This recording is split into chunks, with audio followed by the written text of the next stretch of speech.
Hey guys, how you going? It's first thing in the morning on a Wednesday for us. It's 5:30 in the morning. We've got a very wet week this week. I'll show you some of these clouds above me. Check that out, and it's not even the time that's supposed to be getting the most rain. So here's a bit of a snapshot of our weather over the next couple of days. We get up early so that we can get a couple of hours done on the boat. This morning we're finishing off the last couple of little bits of painting on the door and the wall. The door and the wall are actually all up now. So we just got to finish off. The paint's still a little bit transparent in places, so we just got to do that. So that's just about complete. The freeze room's also going to get some spot etch on some areas that needs it, and also we're blasting the bracket for the air conditioner for the wheelhouse. So the wheelhouse is all painted up. We're starting to fit all of the gear back into it now, aircon being one of them.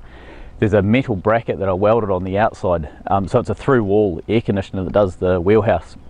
And there's a metal bracket that holds the whole thing on.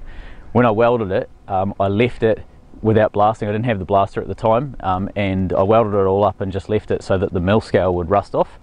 That's been up there for about a year now, so it's more than rusted off. We're going to go up there with my blaster today, give it a quick lick with that, and then put some paint on it, and then we can start getting that air conditioner fitted back in as well.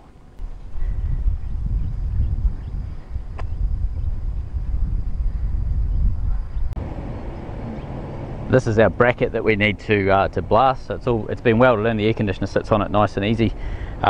You can see the marks all the way along the deck where there's a beam underneath, and you can see those legs pretty much line up with on top of that beam, so it's really stiff and quite strong.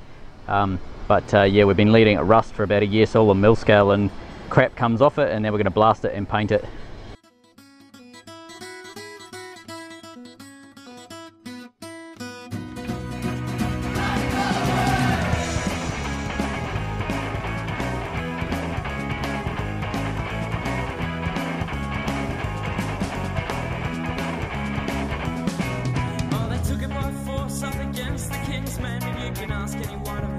Do it again, yeah, sees our friend lies, she'll carry us away. He stands tall, shucking them all, leading them up the coast, and every hand is put on deck, and all men to the post, yeah, they never catch us, lads, no more Bondi Bay. Cause he's the come, be really careful what we say, with fire inside, and eyes up on the waves, oh, listen in, boys, cause this is the right time, remember this well, cause these are the days. Sitting at home alone with no fire beside her to keep her tea warm. Oh, one day I'll go back, he whispers to himself. So heave ho, it's a fine sight for me. No more stealing bread, this is the way to be. So this is the air conditioning bracket that we've been working on. So over the weekend we blasted it all up. You can see all of the grey area is where we've blasted, so even underneath and everything. Yeah, we have to blast all of that red stuff a bit later on, so we can assemble the air conditioner and everything into the bracket, and it doesn't matter, we can get to the red stuff really easily because there's nothing obstructing it. But yeah, really happy with here's the worker, hello. So yeah, really happy with how that all turned out. Jess actually did all of the rust kill now, so if you see here, see that sort of bubbly texture that you can see. I'll see if I can show you. So that bubbly sort of texture there, rustkill does do that, so it'll bubble up like that. I don't know, maybe there's an impurity or something on the steel, whatever it is that causes it. So we give it about an hour or two to dry, and then we go over with just like a coarse brush or steel wool or something like that, and just give it a scuff up, and it takes that top layer off, and then we just chuck another thin coat of rustkill on just to make sure that there's no gaps, and then from there on we're into etch paint and so on. So yeah, that's the first lot of rustkill, and we'll be starting to etch that in probably either later today or first thing tomorrow. So about to sicker in this is the air conditioner here. We're just about to sicker this into the wheelhouse. It's blowing its ass off. It's about 30 knots up here, probably gusts a bit higher every now and again. So we're going to go around. Now there is rust and stuff on this air conditioner and stuff. Don't stress too much about this. This is a temporary air conditioner, so this is pretty much only here while we're in the tropics and building the boat. This is going to be chucked out. We're going to get a split system. We actually need a multi-head split system because we've got 4 different compartments to air condition in the boat. We're probably going to have 2 outdoor units up here mounted side by side, each one doing 2 separate rooms. So yeah, we'll get this one in, and that'll stop us from getting bugs at night. So let's carry on with the sicker.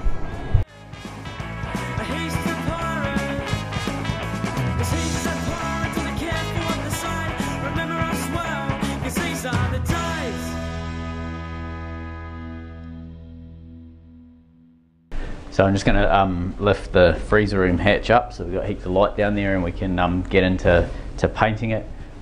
My dicky old chain block that's had about 19 rebuilds, we'll get it up, and yeah, let's get into this room.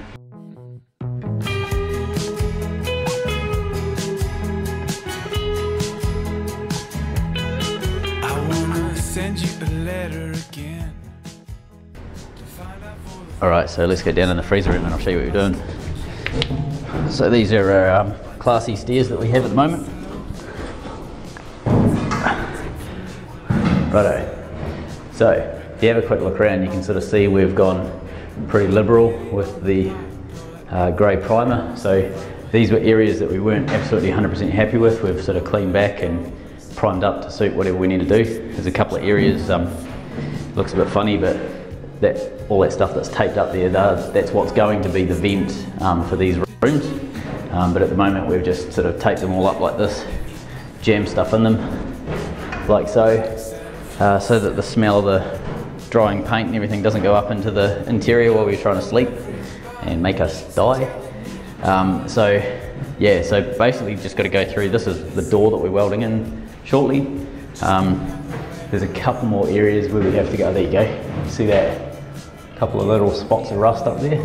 So we're just going to go through and actually just clean that all off, and yeah, then get stuck in. I want reality, cool, calm reality. Give me reality, oh, sweet reality. The sweet, sweet reality for me. Give me that tambourine, baby. That's this morning's job all finished. So we've basically got the lid for the freezer room, so freezer room down below, and the retractable lid is all been etched, so that's 3 coats of etch on there now, and we'll start putting top coat on there and yeah, get that sealed up. We're also going to start putting the seal, so the seal goes all the way around that edge, so that when it closes down onto that recess in the deck, that it's all pretty much airtight. So yeah, so we'll get that done in the next few days as well. So we are inside the freezer room. Bex has come up for the weekend. She's giving us a hand, and what we're doing is cleaning off all of the dust and grime and stuff. So we're giving it a quick wash down, and we're going to scrub it all with soapy water and so on, get everything as clean as we can. And we're about to start applying the top coat. So this room is going 1980s brown, the same as the rest of the boat. Again, all of this will be covered up by insulation. We're below the waterline, but we can insulate it if we lift the insulation off the metal and allow any condensation that will occur to run down into the bilge and be pumped out. That's how this room used to be built. So that hatch is already painted brown, so that's the colour the room will be. So hopefully by the end of the day we'll have at least one coat over the whole room. So while Rebecca sorts out the freezer room, I'm going to have a go at cutting with the plasma, cutting some stainless that we're using for our pantograph hinges on the side doors for the lounge. So I've set up a little bit of a jig. I've just got to cut a straight line, cut a piece of stainless in half. But first time I'll cut stainless with it. Let's see how it goes.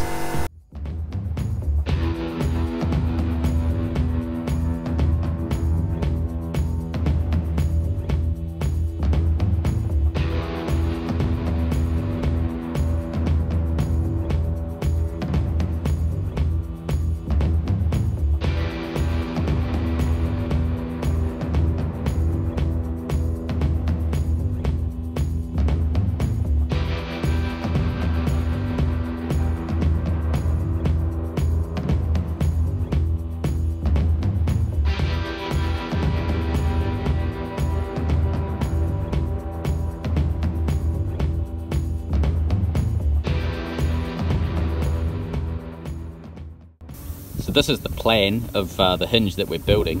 So you can see down the bottom here, you've got a 3D mock-up of what the hinge itself is going to look like. And then you can see at the top is all of the measurements in the world have been put onto this this plan. So there should be no reason we can't get it right. So we've got a few of these to go through. So you can see there's another one there that shows sort of a different view of it, etc. Gives you an idea of the actual physical shape that we have to bend. So this is all being designed up by Rod McLeod. So thanks Rod, friend of the boat and all that. Yeah, chuffed to have all of these done. Thank you very much.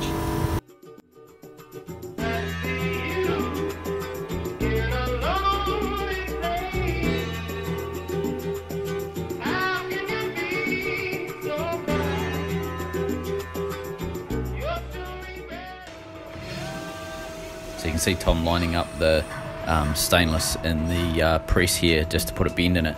So there's 6 of these arms that we have to make, so there's 3 per door. So there's one main load bearing arm, I suppose you'd call it. I'll show you that in a sec. It's quite a wide one, it's about 250mm high.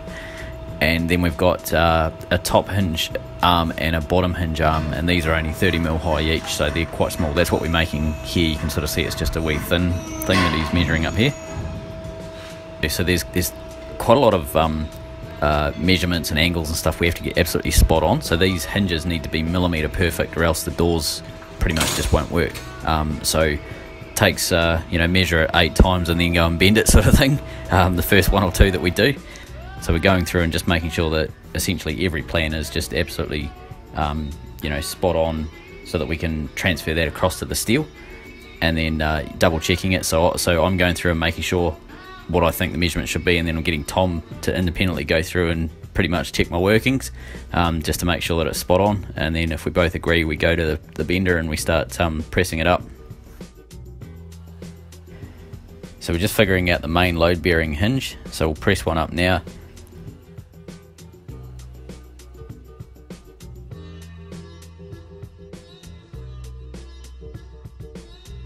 So you'll see the main load bearing hinge here, so that's one there, and that's the second one.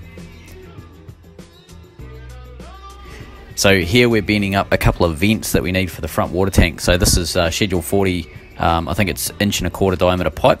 So I just need to spin a 180 degree curve on this pipe, so basically no water sort of goes up and into the pipe, and we get plenty of ventilation when we're filling these tanks. So we do a bend at each end, and then I just trim it in the middle to the height that I need them. So this is really exciting for us. So we've got all of our stainless bent up for the pantograph hinges. We've also got this piece here, this big sort of bent piece of schedule 40 tube. That's for our vents, water vents, filler neck vents on the water tank. So got to get that done as well.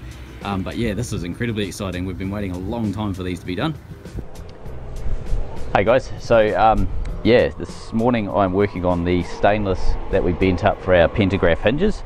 But I actually wanted to let you guys know, so we found this company a while back that had phenomenal pricing for what I had no idea what the quality was like at the time. So I bought some of their grinding, couple of the grinding wheels and so on, and the quality was outstanding. It was as good as sort of the name brands and all that sort of stuff. And then yeah, I've been using them for about 3 years and had no issue, and I touched base with them a while back and sort of told them about the project, and they were really keen to help out. So they gave us a bunch of stuff to try out, and I just wanted to sort of show you what we've got, how it worked, and yeah, let you guys know where it is. So if you wanted to grab any yourself, you can. So the outfit is called Swartz Tools, so just in case you don't know how to, instead of, maybe I've said it wrong. So I've been using their 1mm cut-off discs for, as I say, sort of 2-3 years now, and I've been absolutely stoked with them. Like really good quality. They last ages. We mainly use them on stainless and mild steel, a little bit of other stuff, but pretty much mostly stainless and mild steel, and they last for ages, so we've been really happy with them.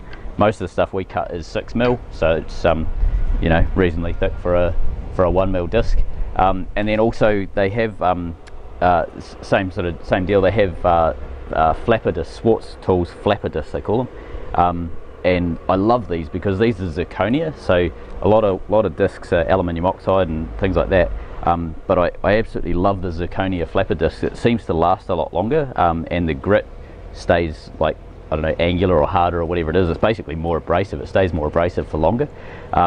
So I pretty much get the 40 grit only, because I probably am doing it wrong, but I actually use them like grinding discs a lot of the time. So I find that they rip off steel really fast. So if I'm cleaning up something and I want to do it quickly, I can just do it with a 40 grit flapper wheel. And the thing I like about it is because you can vary the pressure on it, you can rip the steel off really fast and then back the pressure off a little bit and just clean it up and get a really nice finish. So it overall makes the job really quick. Yeah, so as I say, like I actually buy these. Oh, there you go, there's a box of them. I buy them in boxes of like 100 or 200 at a time. It's not really that expensive, it's pretty cheap. I'll chuck a link down in the description for their website. They got all sorts of stuff, so they got like drop tools and drill presses and all sorts. I haven't tried any of that gear, I've only used the consumables, but yeah, so far I've been absolutely stoked with their consumables. They're really decent quality at a decent price, so yeah, check it out. I'll go.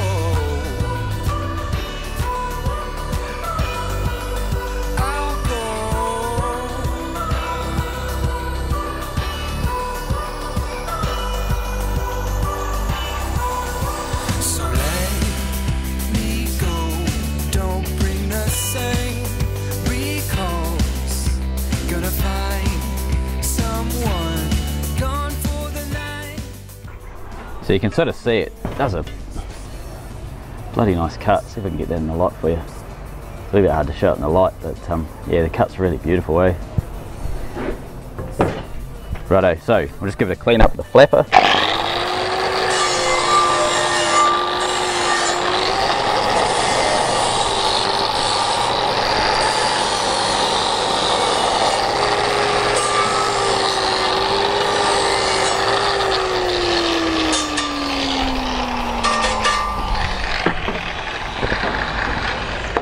So we're going to weld our pivot onto this end. So yeah, this end and then one on the other end, and that'll become the main weight bearer for our pantograph hinges, and then all of this will get cleaned up, all of these marks and stuff will be gone and so on, so it'll look lovely when we're finished.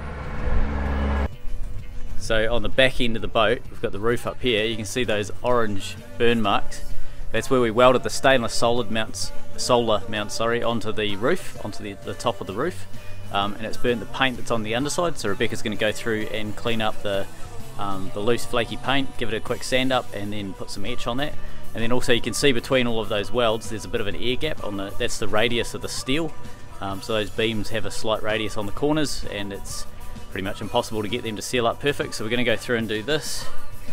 So you can see here in between the welds we put a big wallop of sicca, and then give it a quick sand up.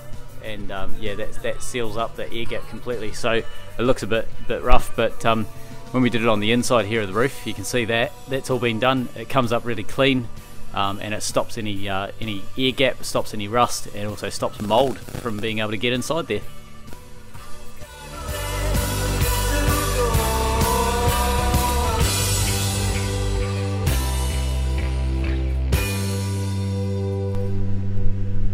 Our repairs to the door have been successful, I think. So we've glued it all back together, so it's a bit hard to tell on the camera here, but that's had glue injected into it, and you can see up the top here it's sort of all squirted out, etc. I'm hoping that that's going to be enough. I'm going to sand it all up now and yeah, thin it down and then fair it back up so that it's as smooth and as kind of uniform as I can get. This one over here, that's all sort of come together pretty good. It's not perfect, but you know, I wasn't ever expecting it to be perfect after the door bashed itself apart. So what my plan is basically to sand all of this back, sand the top back, clean all of this bit here up this corner, you see the fairing in there, and then yeah, fair it all back so that it's all sweet and good, and then yeah, fix up all of the all the way down this side as well, fix up all the little random dents and nicks and things that turned up. So let's see how we go. Then in the earth again we go, our lands how to hide. Then in the soil again we toil until the day we die. Hi diddly ho, hi diddly hey. Here we go again, me boys, and down Hades way. Hi diddly ho, hi diddly hey. Here we go again, me boys, and down Hades way.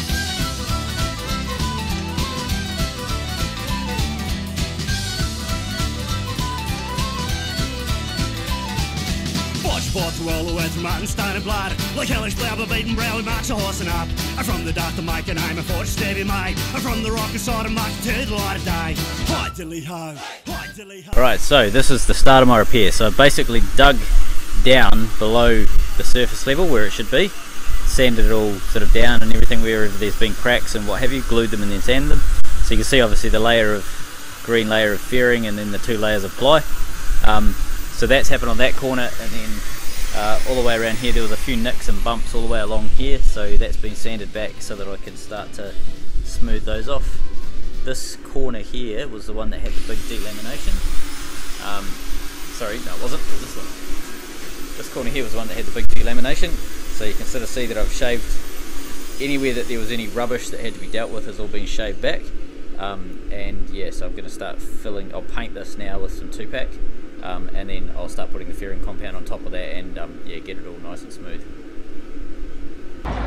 So the 2-pack that we're using on the on the door is called Hardtop Ultra. It's a Jotun product. I'm just trying to make this roughly level. Pretty close. Righto, so stuff absolutely stinks, so I'm going to get a mask when I do it, but this is the way I mix up 2-pack when I don't have a mixing cup. So inside I got a lid and poured in, it's 4:1, so 4 lids, then put a mark all the way around it, then put in another lid, and then put a mark around that, and then I know if I put my part A, my base, and then my part B, my hardener, up to that line there, my ratio is spot on. So if you don't have a mixing cup, real easy way of doing it, just make sure that you fill it up with water, mark your lines, and then dry it out really, really well so there's nothing in there. But that's a cheap, easy way of making a mixing cup.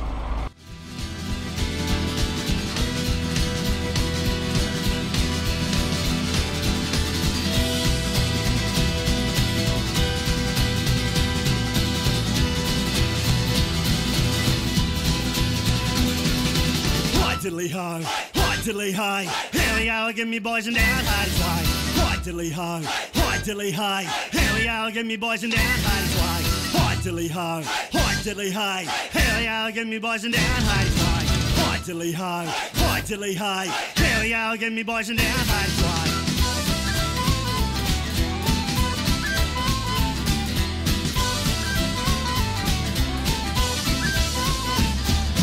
So this is what Rebecca did yesterday. So she's gone through all of the areas. These are the solar mounts that were orange and rusty yesterday. So she's gone through and basically sanded them all up, and then yeah, put a coat of etch on. So we'll probably get either another coat of etch on that today. Also the freezer room is something else. Rebecca had a real good go at this yesterday. So go down, you can see it's all been taped up. That silver tape there, ready to yeah, to basically get the nice crisp line. So she's had a pretty good whack at getting all of this painted. First coat, so it's a bit thin, but that's all good. I'm probably expecting to maybe put 2, possibly 3 coats on there, depending on how it covers.